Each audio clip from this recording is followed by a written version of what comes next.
नमस्कार मित्रों, हमारी सीरीज चली एपिसोड नंबर 16 की, जिसमें हम बात कर रहे हैं भृगु संहिता की।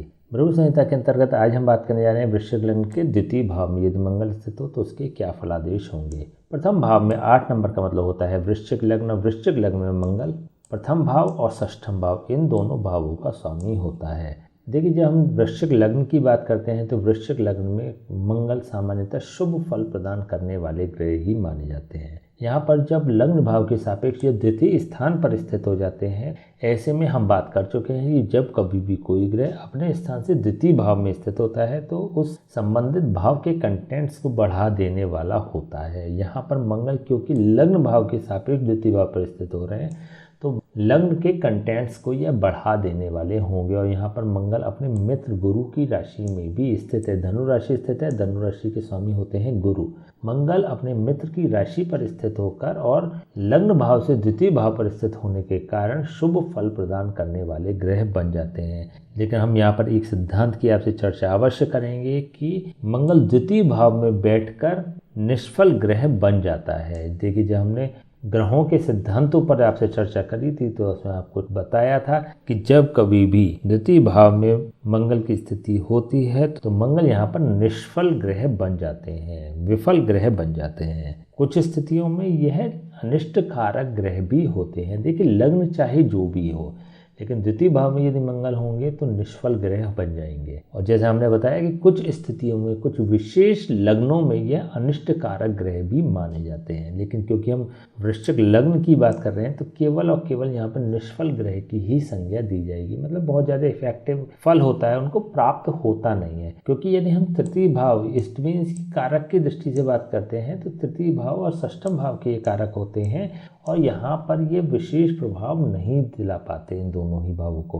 अभी हम जब कारकत्व की इनकी बात करेंगे तो इसके बारे में विस्तार से हम चर्चा कर लेंगे कि लेकिन अभी हाल फिलहाल जब हम लग्नेश की दृष्टि से बात कर रहे हैं तो लग्नेश के सापेक्ष यह शुभ फल प्रदान करने वाले बन रहे हैं। धन की दृष्टि से भी ये लग्नेश के सापेक्ष शुभ फल प्रदान करने वाले बन रहे हैं।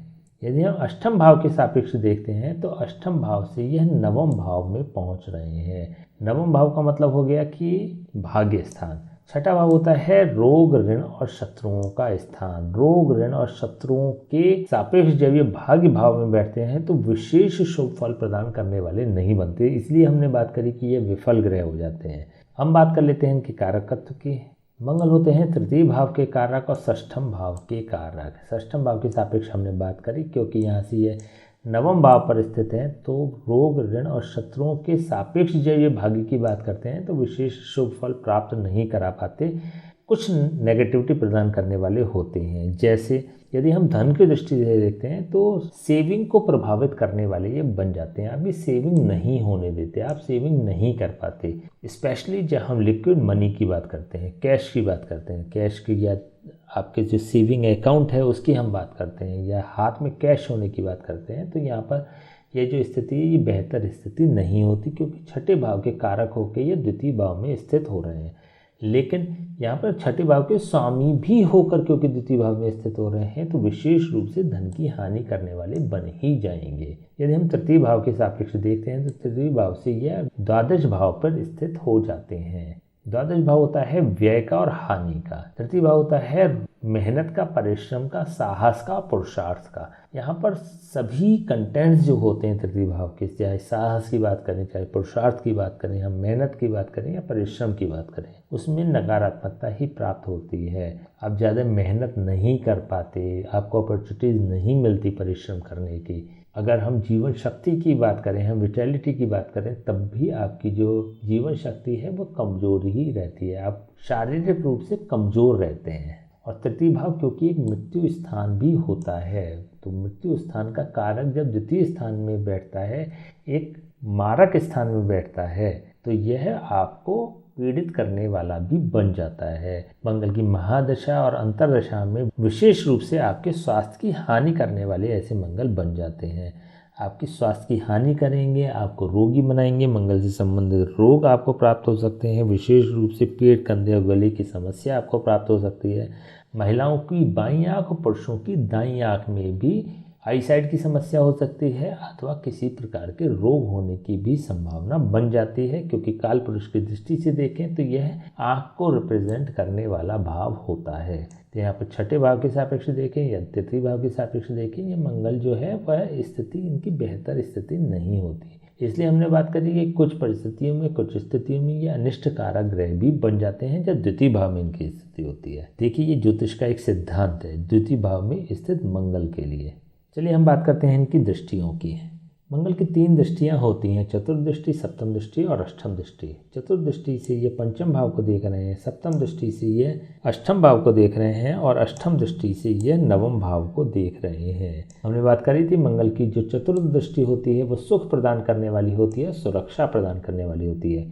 पंचम भाव को सुख और सुरक्षा प्रदान करने वाली यह दृष्टि बन जाती है। देखिए, इन जनरल यदि देखें केवल हम मंगल की बात करें तो मंगल की महादशा और अंतर्दशा विशेष रूप से बहुत ज़्यादा नेगेटिव प्रभाव नहीं देने वाली है। हाँ, मंगल से संबंधित कुछ रोग अवश्य प्रदान कर सकती है, क्योंकि यहाँ पर छठे भाव के यह स्वामी भी हो रहे हैं और कारक भी हो रहे हैं। लेकिन जब मंगल की पूर्ण दृष्टि पंचम भाव पर पड़ती है तो संतान को सुख प्रदान करने वाले हो जाते हैं। आपकी जो शिक्षा है उसको बहुत अच्छा कर देने वाले होते हैं, क्योंकि देखिए यहाँ पे तीनों ही शिक्षा के भाव को यह कवर कर रहे हैं।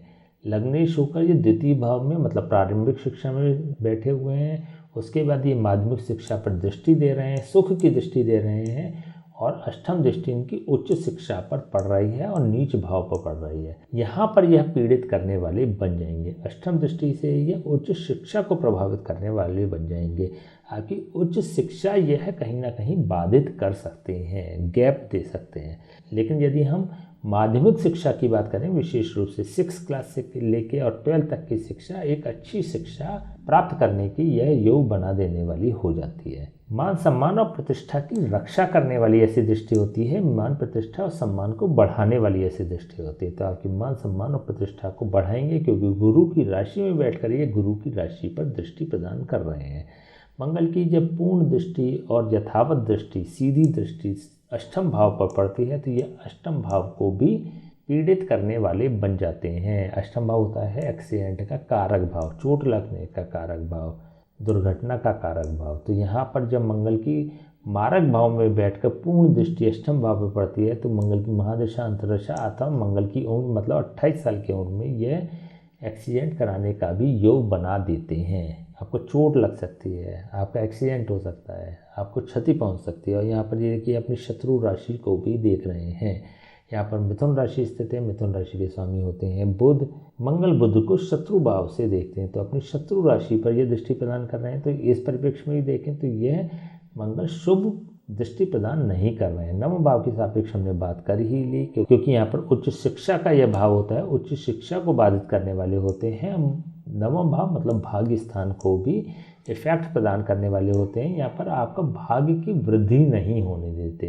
देखिए, जहाँ पर हम यहाँ पर विफल ग्रह कह रहे हैं, अनिष्ट कारक ग्रह कह रहे हैं, अमांगलिक ग्रह कह रहे हैं मंगल की द्वितीय भाव में स्थिति, तो सभी दृष्टियों से यदि देखा चाहे हम सप्तम दृष्टि की बात करें या हम अष्टम दृष्टि की बात करें, यहाँ पर भी अहित करने वाले हो रहे हैं। तो इसके सभी कंटेंट्स को यदि हम मिश्रित प्रभाव की अगर हम प्रेडिक्शंस करें तो यहाँ पर हम ये कह सकते हैं कि द्वितीय भाव में स्थित मंगल शुभ फल प्रदान नहीं करते, विफल ग्रह होते हैं। तो यहाँ पर ये भाग्य की हानि करने वाले भी होते हैं। देखिए, मंगल की जो अष्टम दृष्टि होती है विध्वंसकारी दृष्टि होती है, विध्वंस करने वाली दृष्टि होती है, नकारात्मक दृष्टि होती है। जो नकारात्मक दृष्टि नवम भाव पर पड़ती है तो नवम भाव को पूर्ण रूप से पीड़ित कर देने वाले ऐसे मंगल बन जाते हैं। चलिए हम बात कर लेते हैं इसके उपायों की। देखिए, लग्नेश होकर यह एक मारक स्थान में बैठ रहे हैं, तो स्थिति इनकी बेहतर नहीं है। ऐसी स्थिति में मंगल के उपाय करने चाहिए। देखिए, लग्नेश है मंगल तो आप दान नहीं कर सकते। ऐसी स्थिति में आपको क्या करना पड़ेगा, इसकी पूजा पाठ के माध्यम से इनको पॉजिटिव करने का प्रयास करना पड़ेगा। या तो आप मंगलवार को सुंदरकांड का पाठ किया करें, दूसरी स्थिति में बंदर को भुने हुए चने खिलाया करें, और तीसरी स्थिति और प्रभावशाली जो परिणाम है वो प्राप्त हो सकता है यदि आप किसी ब्राह्मण से इसके जाप का हवन करा लें। तो इन तीनों ही स्थितियों में से कोई सी भी आप कर सकते हैं, कोई सा भी जिस हिसाब से आपकी प्रॉब्लम है, जितनी आपकी प्रॉब्लम है उस हिसाब से आप इसके उपाय कर सकते हैं। उससे इनकी नेगेटिविटी समाप्त हो जाएगी और पॉजिटिविटी बढ़ जाएगी। ठीक है। तो चलिए आज मैं बात करें वृश्चिक लग्न के द्वितीय भाव में यदि मंगल स्थित हो तो उसके क्या फलादेश होंगे। नेक्स्ट वीडियो हम बात करेंगे वृश्चिक लग्न के तृतीय भाव में यदि मंगल स्थित हो तो उसके क्या फलादेश होंगे। तब तक के लिए मैं आगे दीजिए, नमस्कार।